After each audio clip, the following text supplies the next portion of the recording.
guide you through how to fix the Zelle app not working. So the first thing you need to do is to make sure your internet connection is stable by switching between Wi-Fi and mobile data to see if the issue is network related. Next, completely close the Zelle app and reopen it. If the problem continues, check your device's app store and update Zelle to the latest version, as outdated versions can cause logins and transaction errors. You should also restart your phone to clear temporary glitches affecting the app. After that, verify your phone's date and time settings are set to automatic since incorrect settings can interfere with secure banking services.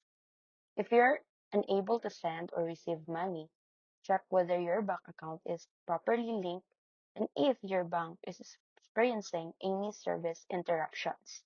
You can also clear the app cache on Android or reinstall the app on iPhone and Android to remove corrupted files.